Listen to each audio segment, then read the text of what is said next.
Praise the lord. అనుదినం దేవునితో అనే ఈ కార్యక్రమం చూస్తున్న మీ అందరికీ మన ప్రభువైన యేసుక్రీస్తు ఘనమైన నామములో వందనాలు. దేవుని వాక్యం చూసుకుందాం. దేవుని బిడ్డలారా, రోమీయులకు రాసిన పత్రిక 12వ అధ్యాయము 1వ వచనం. కాబట్టి సహోదరులారా, పరిశుద్ధమును దేవునికి అనుకూలమునైన సజీవ యాగముగా మీ శరీరములను ఆయనకు సమర్పించుకొనుడని దేవుని వాత్సల్యమును బట్టి మిమ్మును బతిమాలు కొనుచున్నాను. ఇట్టి సేవ మీకు యుక్తమైనది. ఒకసారి ఒక యవనస్తురాలు పాస్టర్ గారి దగ్గరకు వచ్చి, పాస్టర్ గారండి, నేను దేవునికి సంపూర్ణ సమర్పణ చేయలేకపోతున్నానండి అనిందంట. ఎందుకమ్మా నువ్వు సంపూర్ణ సమర్పణ చేసుకోలేకపోతున్నావు అంటే, దేవుడు తన సేవ కొరకు నన్ను సుదూర ప్రాంతాలకు పంపిస్తాడేమో అని చెప్పి నాకు భయంగా ఉందండి. అందుకొరకే నేను దేవునికి సంపూర్ణ సమర్పణ చేసుకోలేకపోతున్నానండి అనిందంట. చూడండి దేవుని బిడ్డలారా, సంపూర్ణ సమర్పణ అంటే దాని అర్థం తెలియదు.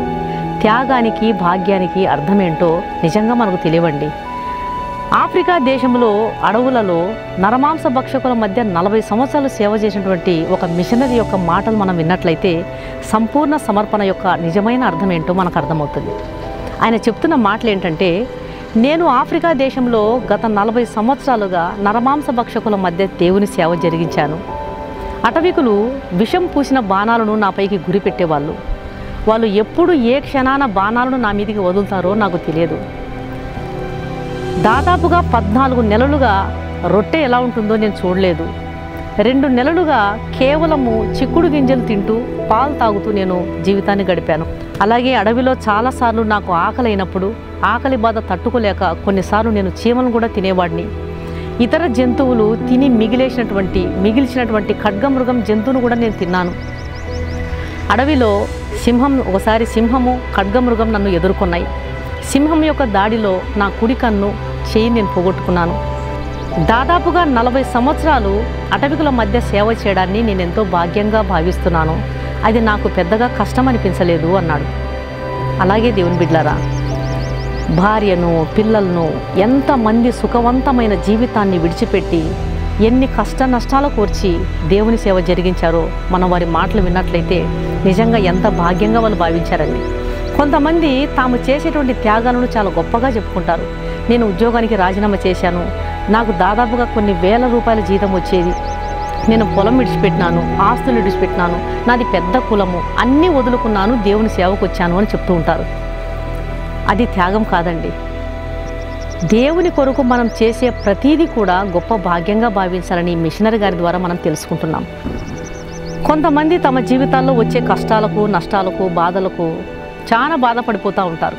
నువ్వు బాధపడుతున్నావు అంటే నీ జీవితాన్ని ఇంకా సంపూర్ణంగా దేవునికి సమర్పించలేదేమో ఒకసారి ఆలోచించు.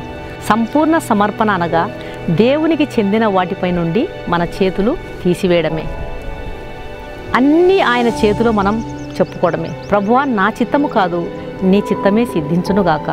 నా జీవితం నాది కాదు ప్రభువా, అది నీదై ఉన్నది ప్రభువా. నా బిడ్డలు, నాకు కలిగిన సమస్తము నాకు చెందినది కాదు నాయన, అంతా నీకు చెందినదే ప్రభువా, నీ చిత్తానుసారంగా జరిగించండి అనడమే సంపూర్ణ సమర్పణ. సంపూర్ణ సమర్పణ దేవునికి తమ జీవితాలను ఎవరైతే చేస్తారో అలాంటి వారు ఎన్ని కష్టాలు ఎదురైనా ఎన్ని నష్టాలు ఎదురైనా జీవితాన్ని ఆనందదాయకంగా ఉంచుకుంటారండి. మన జీవితాల్లో ఆ మిషనరీ గారు ఏ రీతిగా సంపూర్ణ సమర్పణ దేవునికి చేసి సమస్తమైన బాధలు కష్టాలు శ్రమలు ఎన్ని వచ్చినా కూడా అవన్నీ గొప్ప త్యాగాలుగా భావించకుండా దేవుని కొరకు అవి గొప్ప భాగ్యాలుగా భావించినాడు. ఎందుకంటే దేవుణ్ణి ఎరగని వారికి దేవుని సేవ చేయడము, వారికి క్రీస్తు ప్రేమను అందించడం మహా గొప్ప భాగ్యంగా ఎంచుకున్నాడు. కాబట్టి ఆ శ్రమలు ఆ దాసునికి ఎన్న తగినవిగా అనిపించలేదు.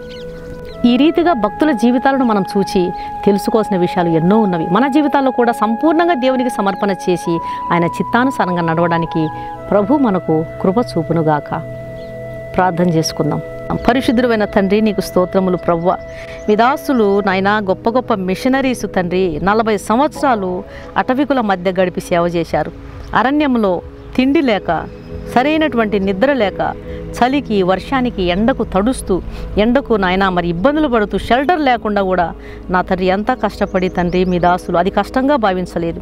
ప్రభువును ఎరుగని వారికి సువార్తను ప్రకటిస్తున్నాను అనే ఆనందం ముందు ఇవన్నీ కూడా తృణప్రాయంగా ఎంచి ఉన్నారు మీ దాసులు. తండ్రి నీకు స్తోత్రాలు ప్రభువా. సంపూర్ణ సమర్పణ మీకు చేసి తండ్రి మేము కూడా అలాగా జీవించడానికి మాకు మీరు సహాయం చేయండి. ప్రభువా మీరే కరుణించండి తండ్రి, మీరే కృప చూపించండి. ప్రతి విషయంలో కూడా త్యాగం అనేటువంటిది మా జీవితంలో ఏదీ లేదు నాయన. తండ్రి మేము ఎంతో భాగ్యంగా భావించాలి. ఈ లోకంలో వచ్చే శ్రమలు, బాధలు, నిందలు, కష్టాలు ఏవి కూడా తగినవి కావయ్యా. అలాంటి నాయన మంచి మనసు మాకును మీరు దయచేయండి. మా జీవితంలో ప్రతిదాని విషయంలో కూడా దేవా మీ చిత్తమే సిద్ధించునుగాక అని అనుకునే భాగ్యం మాకు మీరు దయచేయండి. కృప చూపించమని యేసు నామమున అడిగి వేడుకుంటున్నాను తండ్రి, ఆమెన్. ఈ వాక్యం విన్నటువంటి ప్రియ దేవుని బిడ్డలారా, దయచేసి ఈ వాక్యాన్ని అనేకులకు షేర్ చేయండి. ఇంకా యేసుక్రీస్తుని మీ సొంత రక్షకుడుగా అంగీకరించని వారు ఎవరైనా ఉన్నట్లయితే చూడండి దేవుని బిడ్డలారా, దేవుని రాకడ చాలా సమీపంగా ఉంది. రక్షకుడు అన్ని భాషల్లో, అన్ని ప్రాంతాల్లో ఎంతమందికి ఆయన నరకబాధల నుంచి ప్రజలను విడిపించడం కొరకు తన రక్తాన్ని కార్చినాడు. ఎంతోమందిని ఆయన రక్షణ మార్గం వైపు నడిపించడానికి ఎన్ని రకాల భాషల్లో, ఎంతమంది దైవ సేవకులు, ఎన్ని ప్రాంతాల్లో, అడవులలో సైతం ప్రతి సృష్టి కూడా సువార్తను ప్రకటిస్తూ ఆయన నామాన్ని, ఆయన ప్రేమను, ప్రభువుని ఎరుగని వారికి ఎంత ప్రయాసతో మరి సువార్తను ప్రకటిస్తున్నారు. దయచేసి ఉచితంగా వచ్చే రక్షణను స్వీకరించండి. రక్షణను ఎక్కడ నిర్లక్ష్యం చేయవద్దండి. ప్రభువుకు మీ హృదయాలను ఇవ్వండి. ప్రభు మిమ్మల్ని తప్పక కృప చూపిస్తాడు. God bless you.